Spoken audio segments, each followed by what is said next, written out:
Welcome to today's episode of the Girl Doc Survival Guide. We're joined by Ms. Deepa Bose, a consultant in orthopedic trauma and limb reconstruction at the Queen Elizabeth Hospital Birmingham in the UK. With over 13 years as a consultant in this traditionally male-dominated specialty, she brings valuable insights on navigating surgical training as a woman, balancing career demands with family life, and the importance of mentorship. Beyond her clinical work, she chairs the Specialist Advisory Committee for Trauma and Orthopedics and leads humanitarian efforts in developing nations. Welcome to Ms. Bose. Thank you. Thank you for having me. I just want to clarify, because a lot of listeners are in the U.S. You go by Ms. Physicians in the UK who are surgeons go by Mr. and Ms. is what I've been told. Yes, that's right. Because traditionally, surgeons in the UK were not doctors. They were called barber surgeons. So we keep that tradition. When we qualify as surgeons, we revert from doctor back to Mr. or Miss. Yes, that's what I've been told. It's very interesting. So in the US, you would be Dr. Bose, but in the UK, you're Ms. Bose. Could you first share a personal anecdote or something just so that people can get to know you a little bit on a personal level? Sure. I was born and I grew up in a country called Guyana in South America. It used to be a British colony, so it's the only English-speaking country in South America. I was there until I was 16, and then I went to India, where my father was from. So I spent 10 years in India. I did my medical training there, and then I came to the UK. And I did my orthopedic training in the UK, and then did a fellowship in bone infection and limb reconstruction. Limb reconstruction means different things to different people, but in the UK, when we say that, what we mean is all the sequelae of trauma, like infection, osteomyelitis, non-union, malunion. Those are the conditions that we treat. And we also do complex trauma and polytrauma. It's a whole sort of range of conditions that we treat. I became a consultant in 2009, and I've been in Birmingham since then. Yes. How did you decide to go into orthopedics? I always knew I wanted to be in the surgical field since I was a medical student. I just really enjoyed the atmosphere and the environment surgery, very much aligned with my personality because I like to do things. I'm practical-minded. So I knew I wanted to do surgery. I did general surgery initially, and then I did a stint in orthopedics, and I just really enjoyed it. I'm quite mechanical-minded. I liked that side of it, and it was very logical. Everything made more or less sense. It was very gratifying because most trauma patients, you operate on them and then they get better. That's like an instant gratification. So yeah, I enjoy those things. Thank you for sharing all of that. Orthopedics is changing, but in the US, it's traditionally been male-dominated. I assume it's like that in the United Kingdom as well. Can you share a pivotal moment when you faced gender-related challenges in your training and how you overcame them? You're right. It is still very male-dominated in the UK. At the moment, I think only 12% of orthopedic consultants are female. In the US, you call them attendings. When you look at the trainees that we have here, about 20 to 25% of them are female. So that figure is slowly creeping up. When I was in training, it was a lot smaller. There were fewer of us.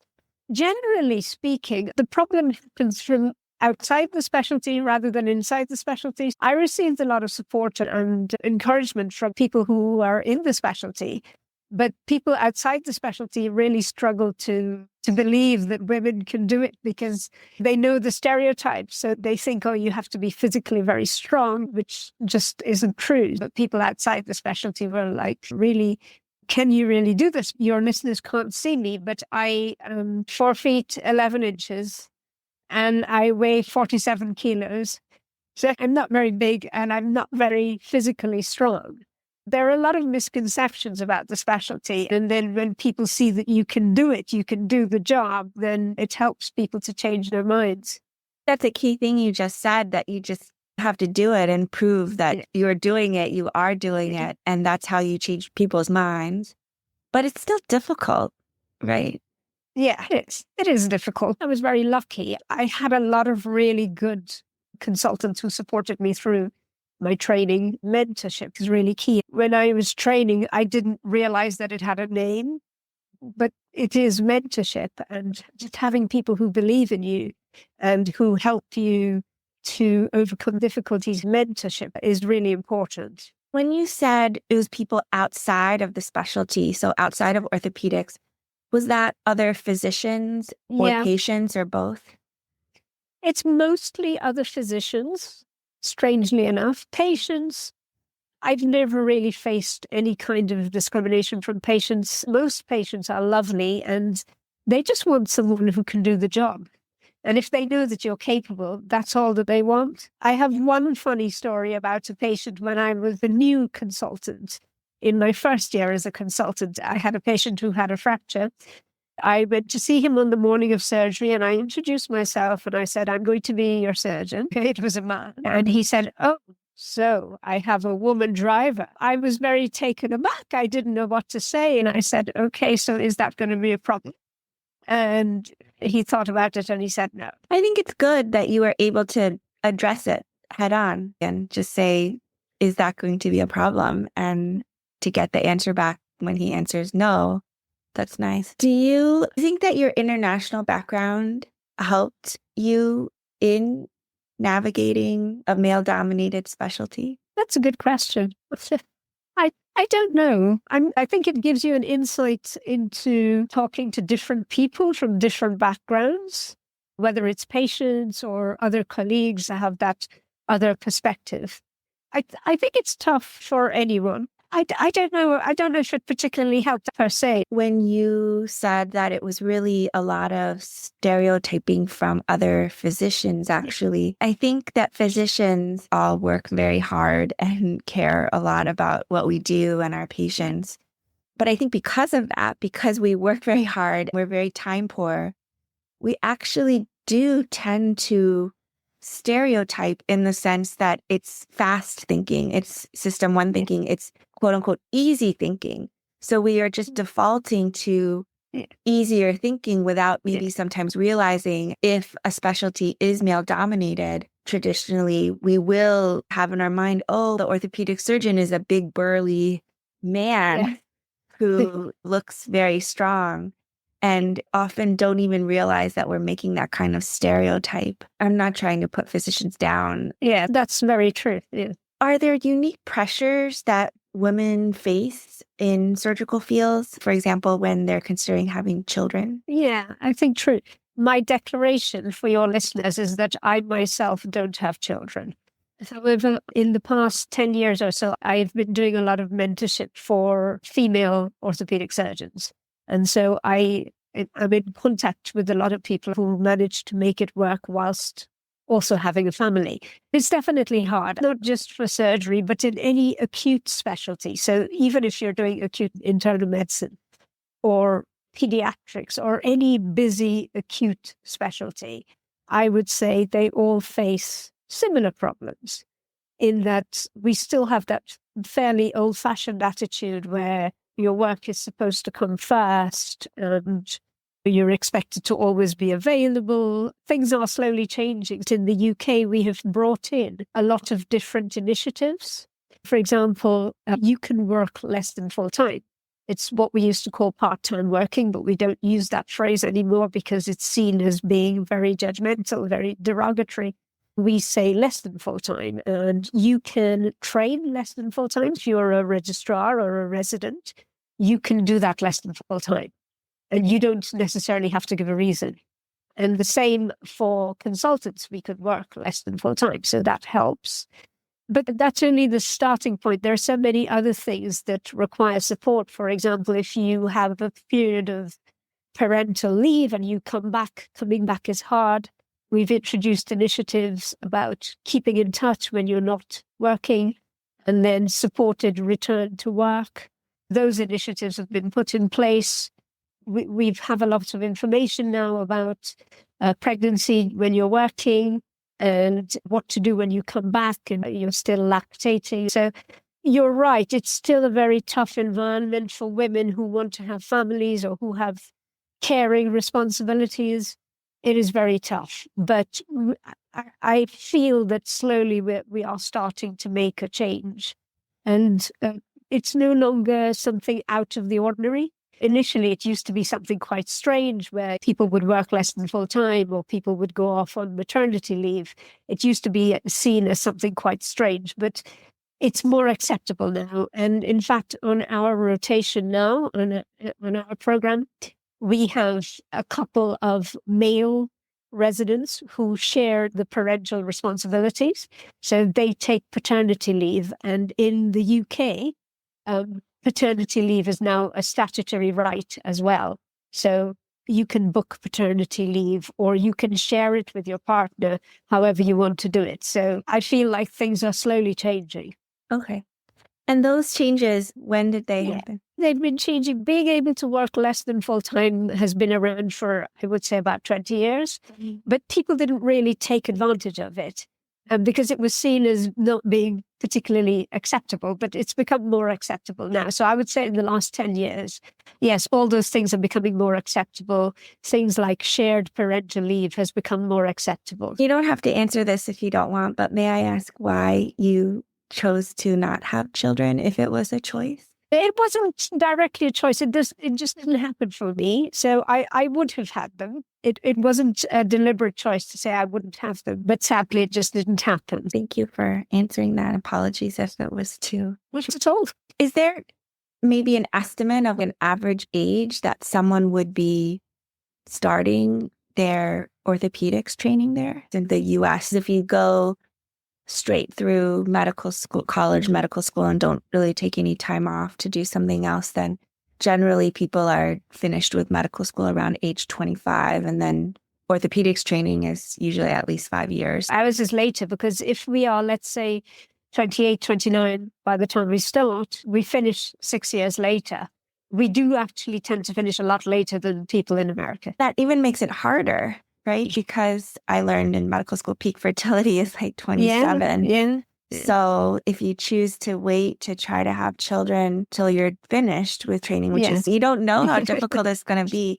That is a challenge that training happens around the time when you should maybe be having children in the sense of data on peak fertility. That's quite correct. It is very challenging. I've also found now, reflecting back, because I don't think I had the time to think when I was in training and being a young mom, but there is a culture in the US, and it sounds like in the UK as well from what you said, of workaholism, not even 100%, like 1,000% commitment to being a physician or surgeon is what is normal, actually. Anything, quote unquote, less than that is seen as then you are less than someone who is working 1,000+%. Yeah.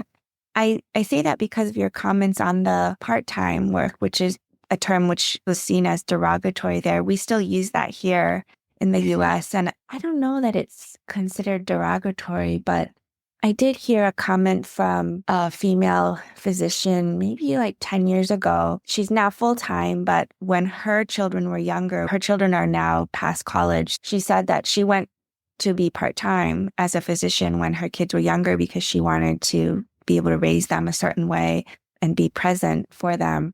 And that was her choice to be part-time. She said she was part-time and she was probably working like 70, 80% of a normal work week. You know, she was supposed to be 50%, but she was working way more than that. Yeah.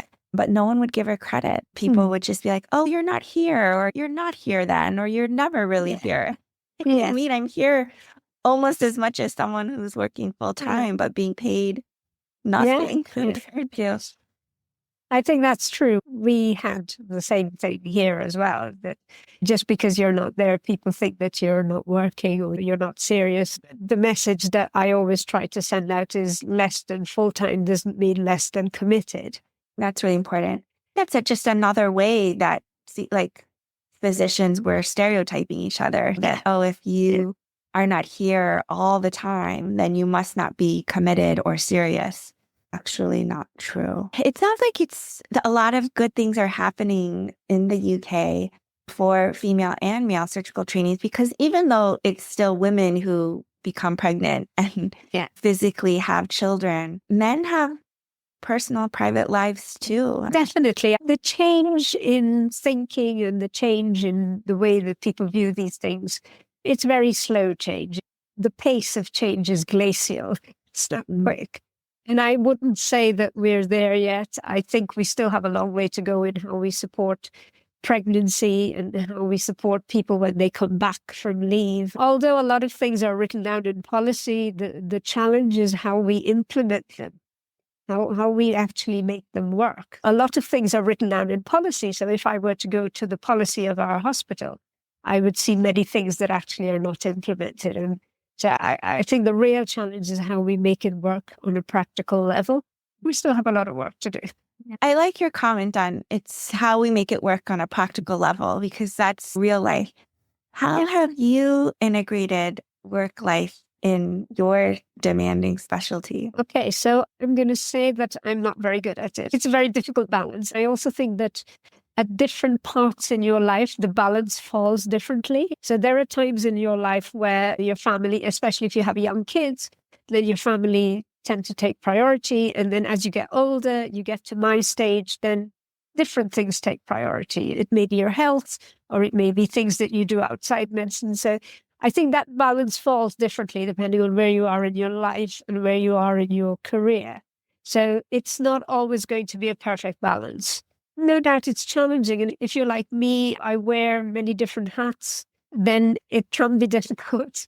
I make it a point to do the things that I enjoy. So all the things that I do, whether it is to do with education or mentorship or humanitarian work, they're things that I do because I want to do it. So that makes it less onerous, as it were. And then I have become more strict in recent years about carving time out for myself. I make sure that I have at least one day in a week where I don't have any commitments, whether it be in the hospital or clinical or with my other works, my charitable works. I make sure that I have one day in a week that I just keep for myself to do the things that I need to do. Not easy, but you have to be strict with yourself. Yeah. And just one day, like just one day a week. That's where my balance is now. And what will you do on that day off? I do all the things that one usually keeps for when you have time, all the household chores and all the other stuff. Or I spend time with friends or make time for family, those things. When did you start implementing that? About maybe 5 years ago. Before that, would you work 7 days? Yes, all physicians, we have weekend working, which is part of our normal job plan. But on the weekends that I'm not working, I would usually always have something, either speaking at a conference or I'm doing something related to my humanitarian work. And then during the COVID pandemic, we all had a chance to reassess our lives. We all realized that no one is indispensable, and it's really important to take time for yourself and for your family. So I started to be more strict with myself around then.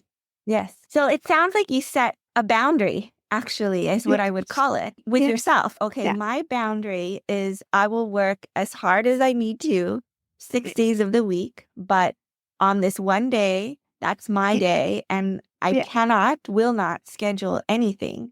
You're saying to be strict with yourself. If I set that boundary, okay, I'm not going to work a certain day each week, then I have to be strict and not allow something to creep into it. Like, oh, I really need to schedule this meeting, or I really need to talk to this person, so I'll do it on that day because I have it free, but then it's no longer free. How did you learn to set a boundary like that? And I find that during COVID, I realized that it's really important to spend time for yourself, to spend time with family. Also, as I get older, you realize that there are physical limitations on what you can do. When I was younger, I could work all the time, and it wouldn't take me very long to bounce back from a busy on-call or something like that. But as I get older, it does get harder. And if you are called in the middle of the night, it takes a lot longer to bounce back. It takes weeks to feel better. So I realized that that time is absolutely necessary if I am to do the best to my ability. You've said a couple of things I think are really important. One is the boundary thing, to really figure out what you need. And I think that is the silver lining of something like COVID, as you mentioned, because I think it did make a lot of people sort of reassess, what am I doing with my life? Society, the system looked at physicians as somewhat dispensable in terms of lack of personal protective equipment. It was okay. Just go ahead and do your job, sacrifice yourself for your patients. I'm not saying that's what I think, but the culture, I think, was definitely that you're a physician. That's what you should be doing.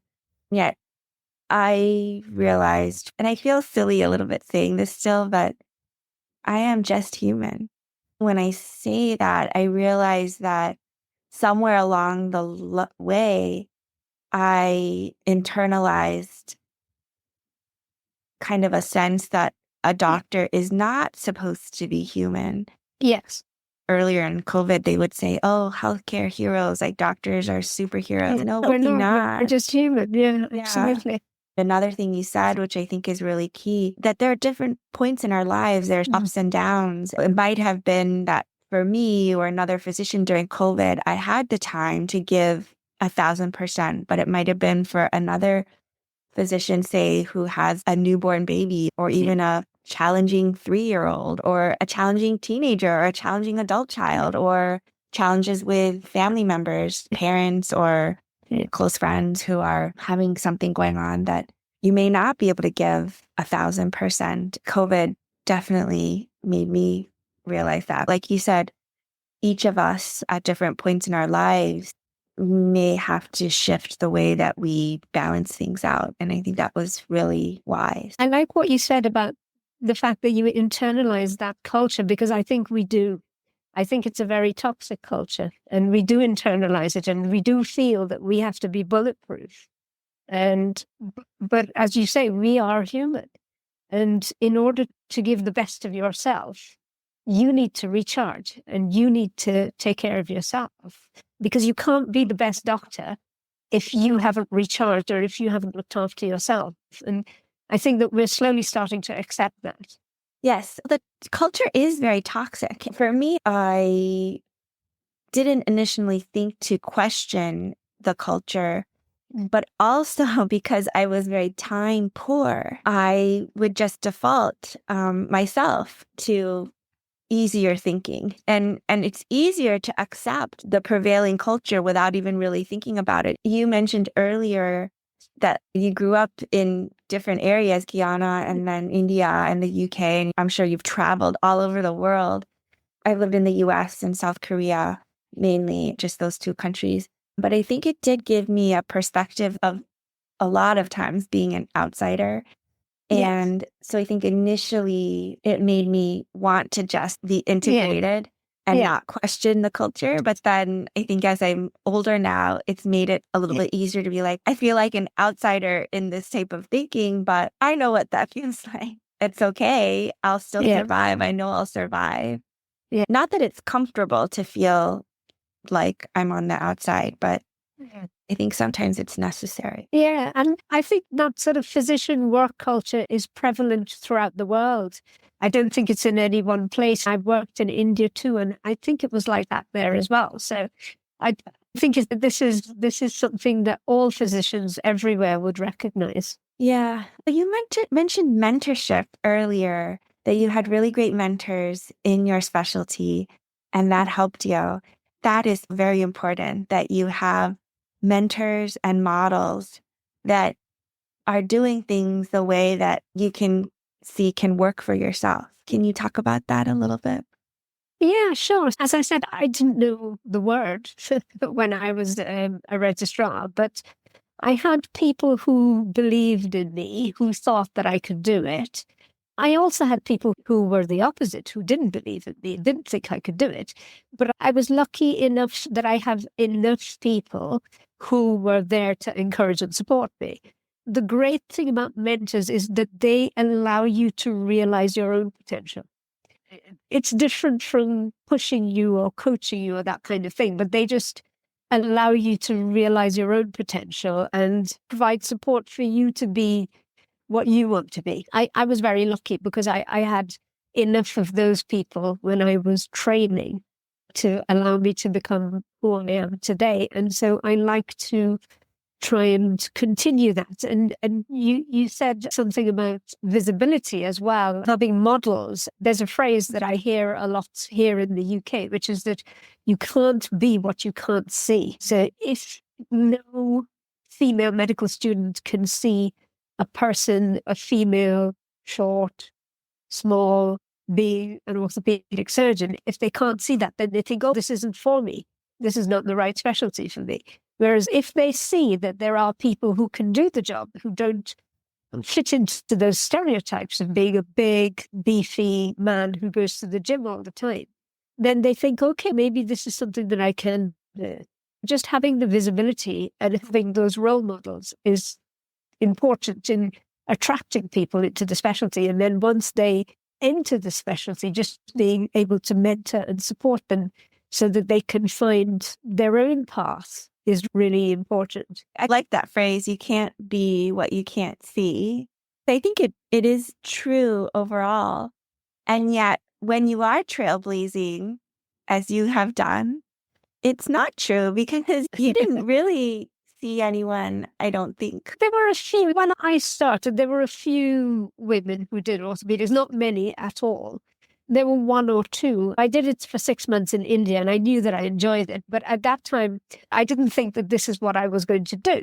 And then when I came to the UK and I met other women who were doing it, and they were very few and far between, but I happened to be doing a job with the husband of one of them. And I was saying to him, I really enjoy this, but I don't think I can do it. And he said, of course you can do it. My wife does it. You can do it too. And so that was really the start of me thinking, okay, maybe I can do this. Maybe this is the career path for me. That's really important. Like you said, we need encouragement. Sometimes it is just one short conversation like that where someone might say something very impactful, even though it just takes a second. Do you have any advice you would give to women and men today considering a challenging specialty like orthopedic? The thing about surgery is that it is demanding, and it would be wrong to suggest that it isn't. It is demanding. It is physically demanding. It is mentally demanding and emotionally demanding. So I think you need to have a certain degree of internal resilience to be able to deal with it. If you have that, and if it's something that floats your boat, as they say, then do it. Don't let anyone tell you that you can't do it. Do it. I like that. That's a good way to end as well. Thank you so much for your time and all your insight. Thank you so much for inviting me. It's been a pleasure.